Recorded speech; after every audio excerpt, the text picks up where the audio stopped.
آپ کے گھر کے اندر گرینائٹ لگ جائے, آپ کا گھر بہت ہی بہترین بن جائے اور آپ کے اندر سکون آ جائے, ایسا نہیں ہو سکتا ہے. گھر سکون نہیں دیتا, بنگلہ سکون نہیں دیتا, دولت سکون نہیں دیتی. سکون کیا دیتا ہے؟ اللہ کہتا ہے الا بذکر اللہ تطمئن القلوب.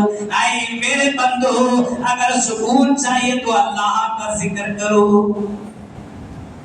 شراب میں سکون نہیں, اے موبائل کے دل نہ دو, اے موبائل میں 24 گھنٹہ پڑے رہنے والوں, اے موبائل کے چکروں میں اپنی زندگی برباد کرنے والوں, اپنی آخرت برباد کرنے والوں, اپنی جہنم کو کنفرم کرنے والوں, اپنی جنت سے دور ہونے والوں, اے موبائل کے پیچھے لگ کر کے اپنا ایمان ختم کرنے والوں, سنو, جس موبائل کو تم نے سکون کا ذریعہ بنایا ہے, اللہ کی قسم اس موبائل نے کئی لوگوں کو پاگل بنا دیا ہے.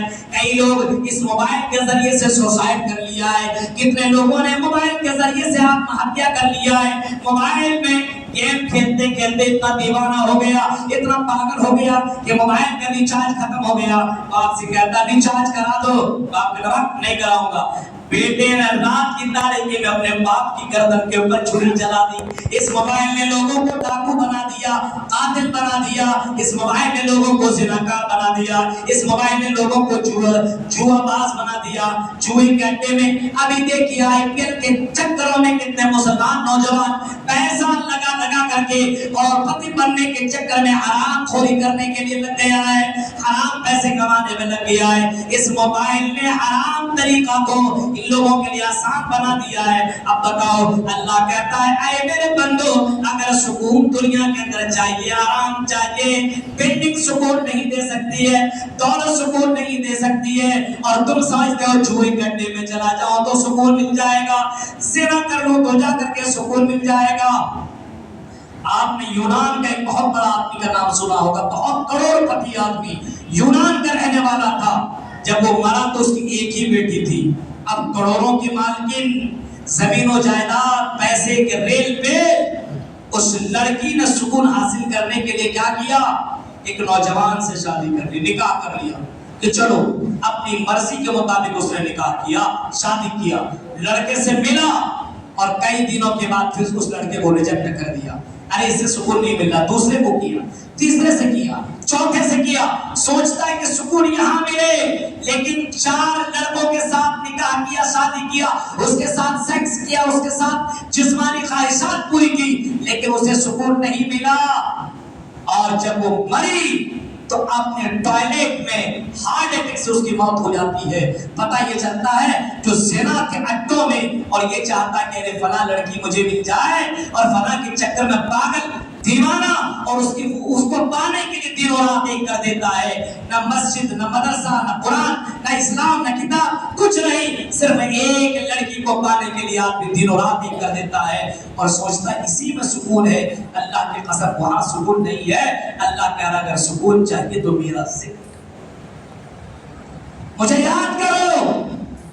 آج مسلمانوں کا حال یہ, رمضان کا مہینہ آتا ہے تو اللہ کو یاد کرتا ہے, مسجدوں کو آباد کرتا ہے. جب چاند ختم ہو جاتا ہے, جب رمضان المبارک کا مہینہ ختم ہو جاتا ہے, جب عید کا چاند نظر آتا ہے تو مسجدوں کو ہم نے ویران کر دیا ہے. میرے پیارے ساتھیوں, سکون کیسے مل سکتا ہے؟ اللہ کے نبی جناب محمد رسول اللہ صلی اللہ علیہ وسلم کی جیونی اگر ہم اور آپ پڑھیں گے, اللہ کے نبی کی زندگی ہم اور آپ پڑھیں گے, تو نبی اکرم صلی اللہ علیہ وسلم نے سب سے زیادہ اللہ کو یاد کیا. سب سے زیادہ یاد کرنے والے اگر کوئی دنیا میں کوئی ہستی آئی تو جناب محمد رسول اللہ. کھانے میں بھی اللہ کو یاد کر رہے ہیں, کھانے کے بعد بھی اللہ کو یاد کر رہے ہیں, لیٹرین میں جا رہے ہیں تب بھی اللہ کو یاد کر رہے ہیں, لیٹرین سے باہر نکل رہے ہیں تب بھی اللہ کو یاد کر رہے ہیں, بازار میں جا رہے ہیں تب بھی اللہ کو یاد کر رہے ہیں, مجلس میں جا رہے ہیں تب بھی اللہ کو یاد کر رہے ہیں. اللہ کے نبی نے بتا دیا, اے لوگوں, اگر تمہیں زندگی میں سکون چاہیے تو اللہ کو بھولو مت, اللہ کو ہمیشہ اپنے دل و دماغ کے اندر رکھا کرو, اللہ کا ذکر کیا کرو. الا بذکر اللہ تطمئن القلوب. اے لوگوں, اللہ کا ذکر کرتے رہو, اللہ کو یاد کرتے رہو, اسی میں میں پیدا کیا ہے وہی زندگی موت کا مالک ہے. وہ جب چاہے تب تمہیں موت دے دے. دنیا کا کوئی ڈاکٹر تمہیں بچا نہیں سکتا ہے.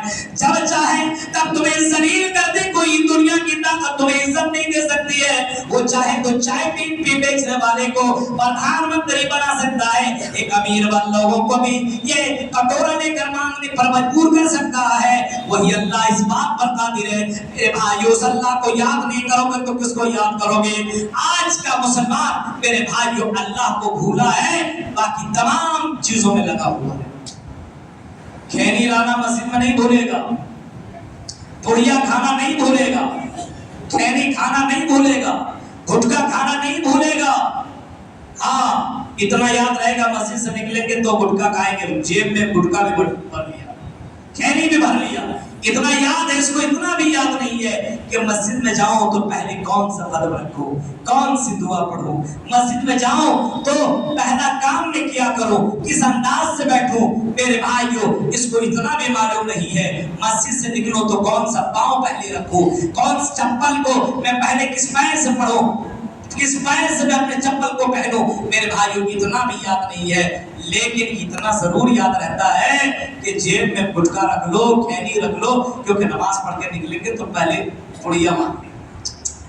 ہائے رے افسوس, شرم نہیں آتی اللہ کے گھر میں آتے ہو, اللہ کو یاد کرنے آتے ہو, اور بیڑی اور گٹکا اور کھینی لے کر کے مسجدوں میں آتے ہو. اللہ کو کیا جواب دو گے میرے بھائیو؟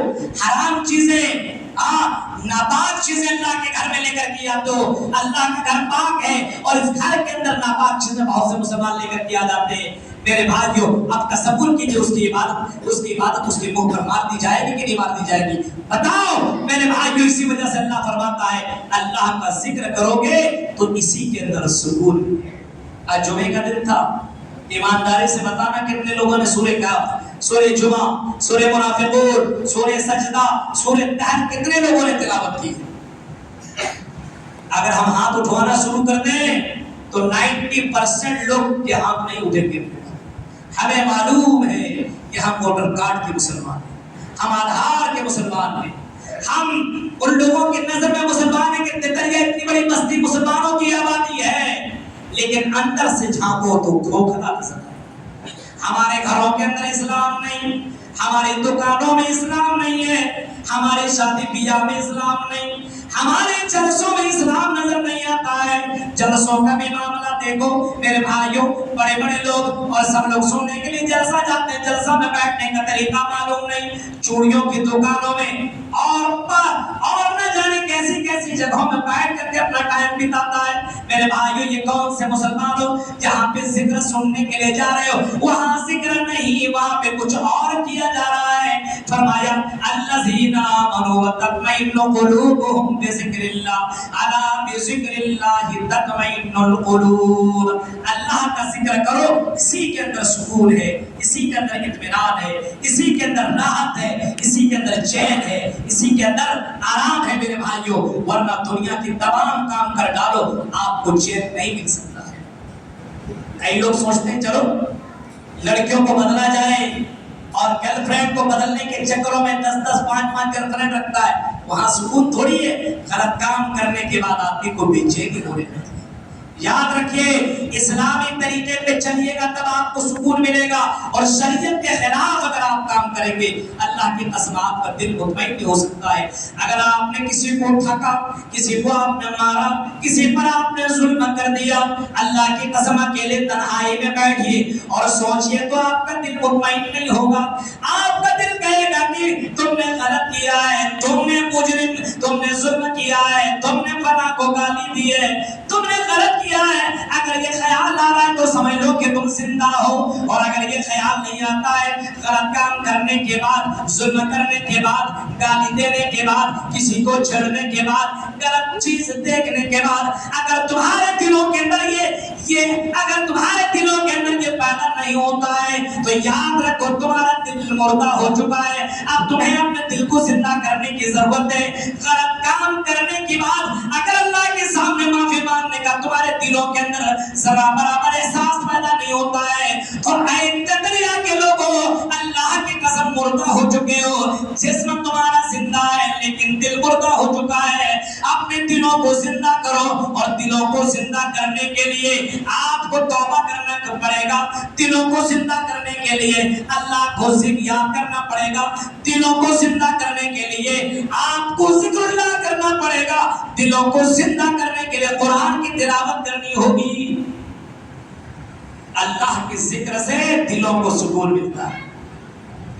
آج کل نہیں میرے بھائیو، آج مسلمانوں کی حالت بد سے بدتر ہوتی چلی جا رہی ہے، حالات اتنے برے ہیں کہ کس پہلو پہ میں بات کروں میرے بھائی، کون سے وہ مناظر ہیں جس کے اوپر بات کی جائے؟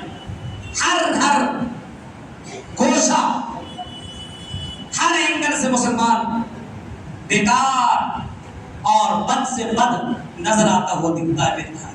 مسجدوں میں بیٹھنے کے آداب نہیں معلوم، جیسے نماز ختم ایسے لگے گا جیل کی، یہ جیل کا گیٹ کھول دیا گیا، دھڑ دھڑ سے بھاگیں گے۔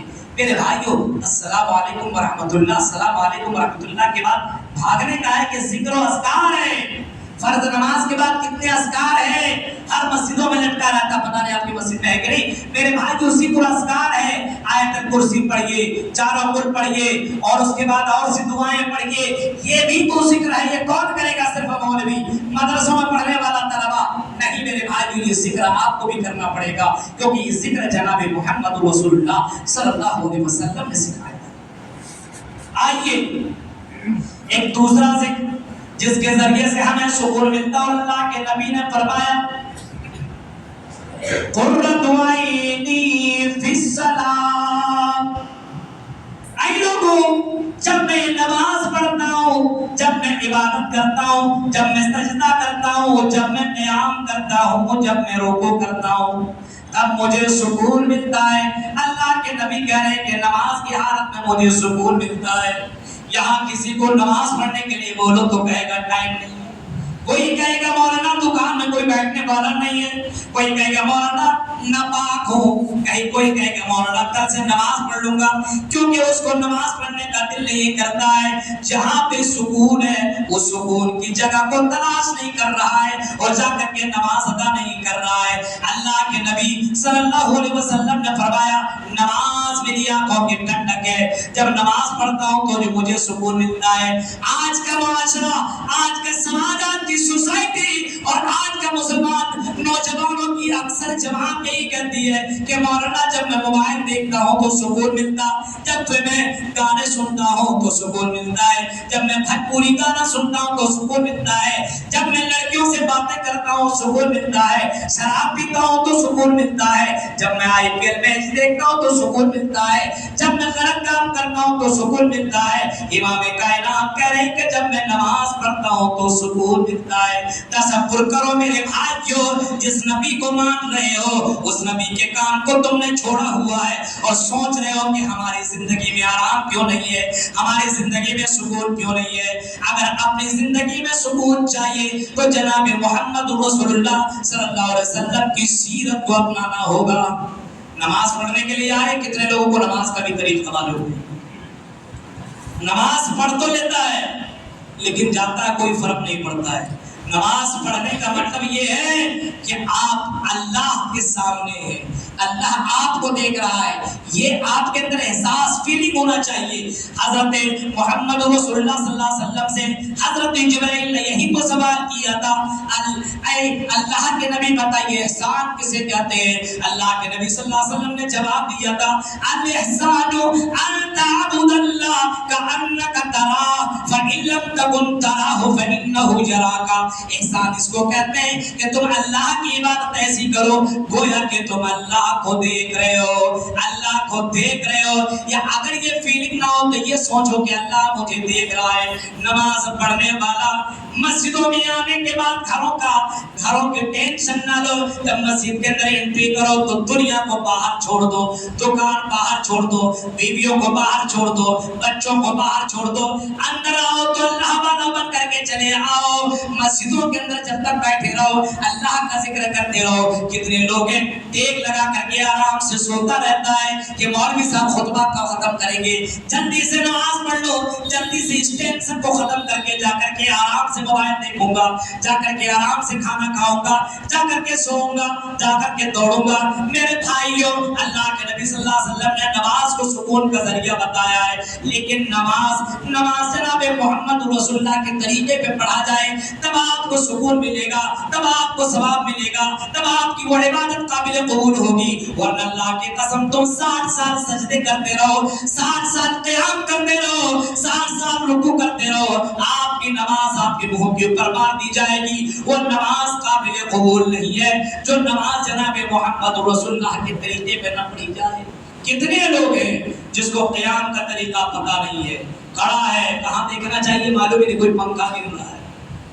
کتنے لوگ ہیں رکوع میں جا رہا ہے, رکوع کس طرح کرنا چاہیے یہ بھی معلوم نہیں, سجدہ میں ہے تو کس طریقے سے سجدے کرنا چاہیے, ہتھیلیوں کو کس طرح رکھنا چاہیے, اور کس طریقے سے اور کون سی دعا پڑھنی چاہیے یہ بھی معلوم نہیں ہے.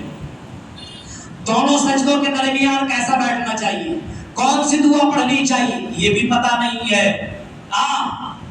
آخر تشہد میں کون سی دعا پڑھنی چاہیے یہ بھی معلوم نہیں ہے. اور نماز پڑھ کر کے آیا اور مولانا میں نے نماز پڑھ لی, جمعے کی نماز پڑھ لی, یہ نماز تیرے منہ کے اوپر مار دی جائے گی. اللہ کے نبی صلی اللہ علیہ وسلم نے اپنی زندگی میں فرمایا تھا صلو کما رأیتمونی اصلی, وہ لوگوں نماز پڑھو تو ویسے پڑھو جیسے تم نے مجھے نماز پڑھتے بھی پایا ہے. یعنی اللہ کو وہی نماز پسند ہے جو نماز جناب محمد رسول اللہ کے طریقے پہ پڑھی جائے.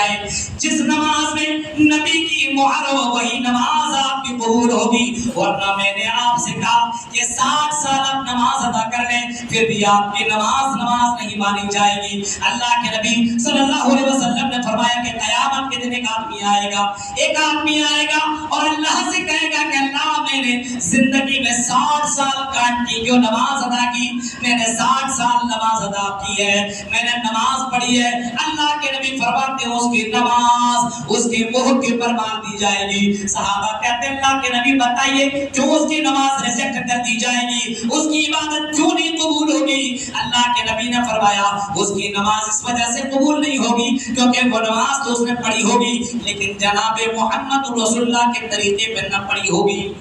کتنے بچے ہیں جن کو نماز کا طریقہ معلوم ہے, مسجد میں بیٹھنے کا طریقہ معلوم نہیں, کھانے کا طریقہ معلوم نہیں, کھانے کے بعد کون سی دعا پڑھی جائے یہ بھی معلوم نہیں. یہی تو ذکر ہے, صرف مسجد میں آ جانا ذکر نہیں ہے, صرف نماز ذکر نہیں ہے, زندگی بھر دنوں رات ہر وقت ذکر ہے.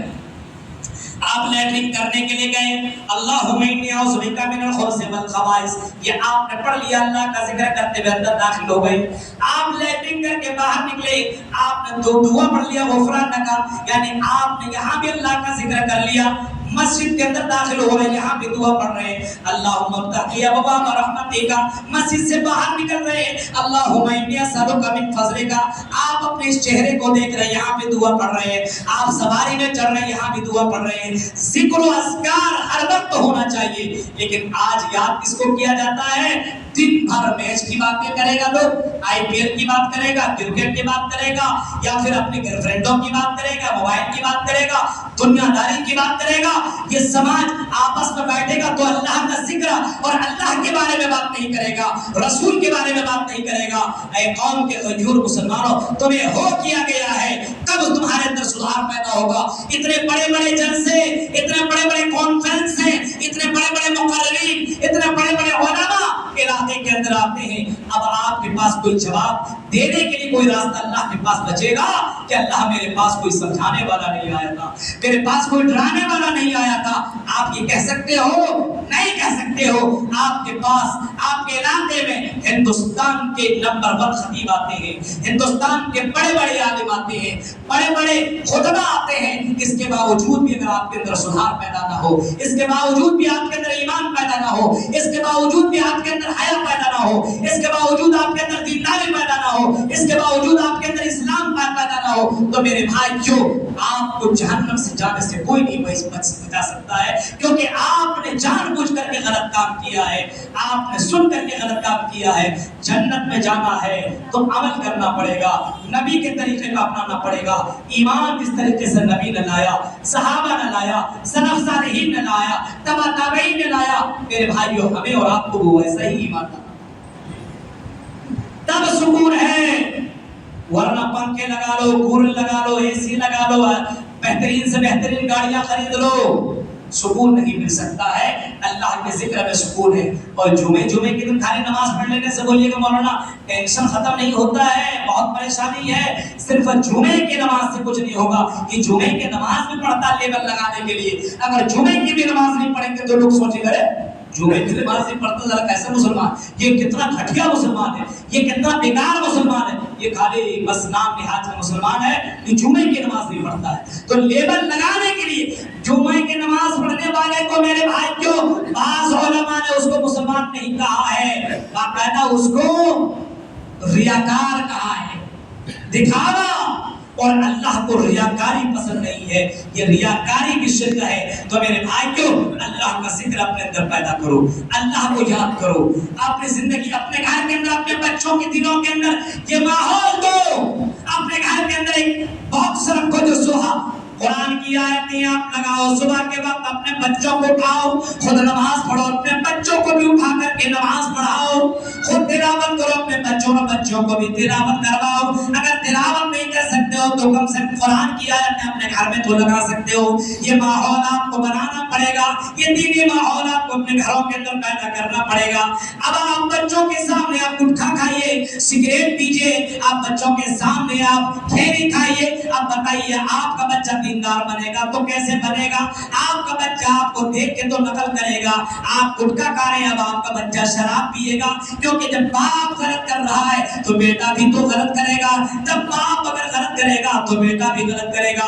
آپ اللہ کا نام لیں گے تو بیٹا بھی اللہ کا نام لے گا، آپ اللہ کو یاد کریں گے تو بیٹا بھی اللہ کو یاد کرے گا۔ اس وجہ سے گھروں کو زندہ رکھنا، گھروں کے اندر دینی ماحول پیدا کرنا، یہ آپ کی ذمہ داری ہے۔ خطبہ جمعہ سے اور جلسے مجلوس سے صرف آپ کے اندر ایک بیداری پیدا کیا جا سکتا ہے، آپ کو جگایا جا سکتا ہے، لیکن آپ کو اپنے گھر کے اندر ماحول پیدا کرنا یہ آپ کی ذمہ داری ہے۔ مسجد کے اندر کچھ لوگ آتے ہیں جمعہ خطبہ شروع ہونے کے بعد، میرے بھائیوں کیا یہ صحیح ہے؟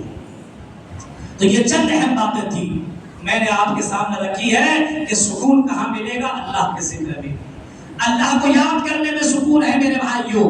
تو آپ مسجد میں بھی اللہ کو یاد کیجئے اور آپ بازار میں بھی رہیے تب بھی اللہ کو یاد کیجئے۔ صحابہ کرام کی زندگی پڑھیں گے تو صحابہ کرام اگر بازار میں بھی جایا کرتے تھے تو صحابہ کرام بازار میں بھی اللہ کا نام لیا کرتے تھے۔ بکریاں چرا رہے وہاں بھی قرآن کی آیتیں گنگنا رہے، وہاں بھی قرآن کی آیتیں پڑھ رہے ہیں، وہاں بھی ذکر و اذکار کر رہے ہیں، وہاں گانا گلوچ نہیں۔ آج ہمارا بہت سے لڑکوں کو دیکھے ہوں گے گاڑی چلا رہا ہے، میوزک لگایا ہوا ہے، گھر کے اندر گانا لگایا ہوا ہے، اپنے دکانوں میں گانا لگایا ہوا ہے۔ کیسے مسلمان ہو جب تم خود قرآن سن نہیں سکتے ہو تو غیر مسلم تمہارے قرآن کا کیا احترام کریں گے؟ میرے پیارے ساتھیوں، اسلام کو تو ہم نے بدنام کیا ہے، اسلام کو تو ہم نے داغدار کیا ہے، اسلام کو ہم نے بدنام کیا ہے، اور سوچتے مسلمانوں کے ساتھ ظلم ہو رہا ہے۔ نہیں، ہم نے اپنے آپ ظلم کیا ہے۔ اگر تم نہیں بدلو گے تو میرے بھائیوں، ان اللہ لا یغیر ما بقوم حتی یغیروا ما بانفسہم، خدا نے آج تک اس قوم کی حالت نہیں بدلی نہ ہو جس کو خود خیال اپنی حالت کے بدلنے کا۔ ہمیں خود بدلنا پڑے گا، ہمیں خود سدھرنا پڑے گا، ہمیں ایمان والا بننا پڑے گا، ہمیں اللہ والا بننا پڑے گا، ہمیں رسول کے مطابق زندگی گزارنی پڑے گی۔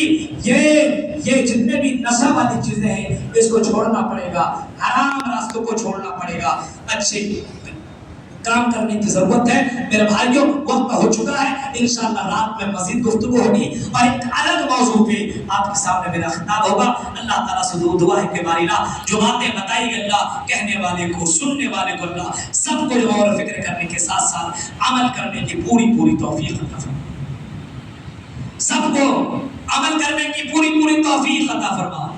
آمین کی بھی آواز نہیں آتی ہے، بتائیے تقریر ہم کر رہے ہیں، آمین بھی زور سے نہیں بول سکتا ہے، یعنی عمل کرنا رہے گا تب نہ آمین بولیں گے۔ میرے بھائی جو سوچئے کتنا بغیرت ہو چکا ہے یہ قوم، جس کو آمین جب غیر المغضوب علیہم ولا الضالین کہے تو آمین کہنا چاہیے۔ آمین کہنے کا فائدہ کیا معلوم ہے؟ اے اللہ قبول کر لے، یا اتنا مطلب ہی نہیں پتا تو آمین کہاں سے کریں گے؟ میرے بھائیو جب بھی دعا کوئی بھی عالم کرے آمین کہا کریے، آپ کی آمین فرشتے کی آمین سے مل جائے تو اللہ آپ کو معاف کر دے گا۔ بار الہ ہمارے گناہوں کو اللہ معاف کر دے، بار الہ ہم مسلمانوں میں اتحاد پیدا کر دے، بار الہ ہمیں اپنے گھروں کے اندر اسلامی ماحول پیدا کرنے کی توفیق عطا فرما، بار الہ ہمیں اپنے بچوں کو اسلامی تعلیمات دینے کی توفیق عطا فرما۔ ربنا آتنا فی الدنیا حسنہ وفی الآخرۃ حسنہ وقنا عذاب النار۔ سبحان ربک رب العزۃ عما یصفون وسلام علی المرسلین والحمد للہ رب العالمین۔